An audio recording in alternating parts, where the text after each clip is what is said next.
I still struggled even after that, feeling guilty that I ever turned away from what I had technically known already. I turned away from it and I went to something completely different and wrong. And like when you go through the Bible, it's like the biggest thing you can do is say no to Jesus Christ. And that's essentially what I feel like I did. And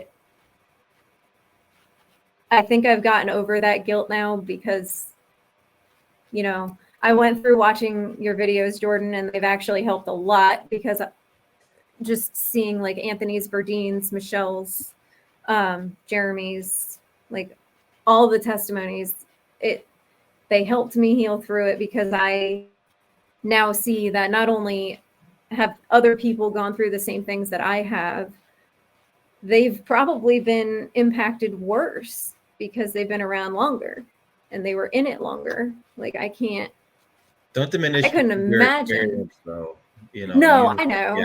Yeah, you definitely, maybe, we never want to compare like one person's, Oh, I know. with another, but like, I know what you mean, but I feel like, even the fact that you took all that, time off, probably as much time as you were in the church, you took that time off, just about, and then it's still in your mind. It's still something that is a worry for you that you just kind of push on the back burner, but it was lingering, and it's good that because like we were talking about reading the Bible. I know that for me, like I would read the Bible, but I wouldn't read the Bible in its context because I just knew, oh, when I get to this verse randomly, this is what it's talking about. And I would kind of, even though reading the context, not get the context because I thought I knew the context. And then, because you have these pre-implanted explanations of what that means. So when you get to it, you are already pre-assuming what it is about. So you neglect what it's saying in context. Like you have to consciously take yourself back and just remember, read it with fresh eyes, read it like brand new. But did you feel when you started to return back to Jesus, when you started to come back to the church, you had mentioned the guilt you had felt for denying Jesus before and for following the name Ahnsahnghong and for like following this secondary, additional non-existent female god. But looking back, like, how do you, as a Christian, look back at the things you had done before? And I know that like there's so much forgiveness and welcoming in the Bible through Jesus, but what was your, like, how have you dealt with your previous time of believing something non-biblical in such intensity, and denying what you had once known? Basically, so I'd say the moment I can go back to the moment I was saved, I literally just fell to my knees crying, and I finally prayed to Jesus for the first time. And I asked him, come in my heart. I need you now more than ever because I now know that I was in the wrong. And whenever I started feeling guilty after that, it's like, I know I've been forgiven. Nothing will ever compare to the guilt. Like nothing I've done in my life, I don't think will ever compare to the guilt I felt from that, from being in WMSCOG and understanding how wrong it was. And every time I would feel guilty, I would just pray. And I'm like I would just pray, like, help me through this guilt. I know you've forgiven me. Help me forgive myself. And forgiving myself was hard. And especially when I know in the Bible it says, if you can't forgive others, how is God supposed to forgive you? And it's like, well, if I can't forgive myself, even though I know I've been forgiven, like I should be able to forgive myself. But I just prayed. And now, after it's been a while, like the guilt has definitely subsided. I know I'm where I should be now. I say attend church, but we actually do a live stream of church from home every Sunday because the church we attend is actually not local. We have too many churches that are local that don't teach the biblical truths, I guess you could say. Like there's at Elevation, you got a lot of man-centered churches here. Okay. Not so much biblical God-centered churches. So I've been helping an old family friend of my husband's with his website. He used to be a pastor for the church that we attend, and he was a professor in college and taught the truths of the Bible. So he actually created his own website, and I help him with that. Like I've completely reformatted it basically. Like I got the design, I guess, for it, and he just adds the material in. And that's been a huge help, just having access to his studies. Studying with my husband together was a huge answered prayer for me. The fact that we even started that together has been a huge help in my faith and my growth, and to help me realize that I'm definitely where I need to be now, because now I'm with my husband. I'm not alone. I'm not fighting against anybody to be faithful to to God. I'm where I need to be. This is where I'm supposed to be. So if this isn't true, then I don't know what is. So I had 2 quick points. First is just I recently got an email from a former member who was very concerned, and I've heard this come up before about the unforgivable sin and this fear that, well, I put my faith in the name of Ahnsahnghong. I kind of rejected the name of Jesus for that time. Have I committed the unforgivable sin? And this is something that me and Edgar and I are going to be doing a video soon answering some questions, and this is one of those questions. So we'll dig into this more. I just wanted to say real quick too that for those who might be feeling that's similar sort of guilt, fear. There's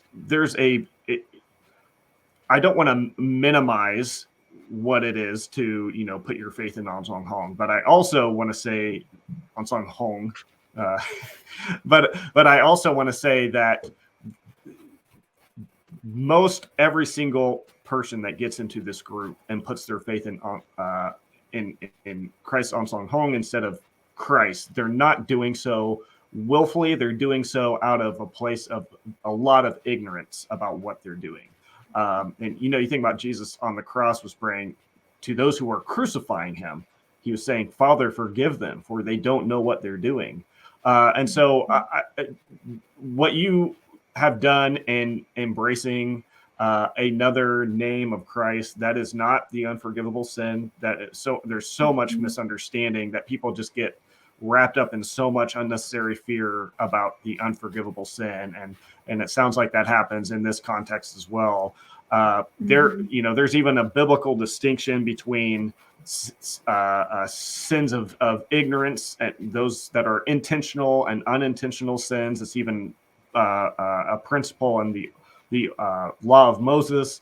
And so just to say that this is not something that's too big for God to handle. This is not something that God is shocked about. I'm like, oh my gosh, how could she have possibly done that? I can't get over this.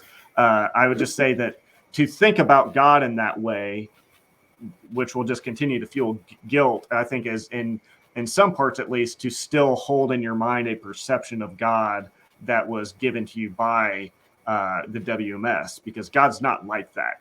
He's not angry at you about what you did. He's like the father of the prodigal son who's just overjoyed that you just came back home where you belong. And so the second thing has completely left my mind. So Anthony, if you have another question, I'll hand it back to you. No, I mean, here's the one thing I'll also bring up is not only did the church make us feel disconnected from the name Jesus, but something that we brought up on the live stream yesterday is that looking at pastors, looking at priests, looking at any leadership at another church before, we were taught, like, you know, avoid those false prophets. They're wolves in sheep's clothing. You know, we'd look at them in fear and feel so uncomfortable around them. Every other church building we'd see, we'd look at it and be like, ooh, so scary. Oh, it's full of demons. It's full of, you know, evil spirits. They created fear in us. So not just here we are looking at, you know, the name Jesus negatively, but we look at all other churches and all other spiritual leaders negatively as well. Yeah. For you, overcoming those fears, taking that opportunity to go back into another church, go back into a place of involvement with a faith, was there a lot of hesitation with it, or by this point were you comfortable? Honestly, if my husband didn't bring it up first, I most likely wouldn't have. But when he did, I think I was actually overjoyed at the fact that he was interested in growing his faith, that I was all in it with him. I was like, let's do this, because I have my own demons I need to get rid of, and I need to figure out where the truth is again. I need to come back to Jesus Christ, essentially. Like, and I mean, we're taught, you know, he will never leave you nor forsake you. He's not willing that any of us shall perish. So as Jordan was saying, you realize that just because you did turn away from Jesus in that moment of ignorance, so to speak, I'm sure it essentially broke his heart, but he's definitely overjoyed when you decide to come back, and when you accept him back into your life, and he will absolutely get you through all of it, and all of the healing, all of the healing you need. He will definitely see you through it, and I'd say it's been a lot better. I thought joining back into Christianity would be hard. I thought joining any kind of faith would be hard because I wasn't sure how much trust I'd be able to put into it. But it definitely helped that my husband was with me, and it definitely helped me believe that this was the truth, because I couldn't do it again on my own. I couldn't go through something like that and have my husband fighting me on it. It didn't seem right the first time, and it scared me that it would tear us apart the first time. So that we're together now, just it basically confirms everything for me.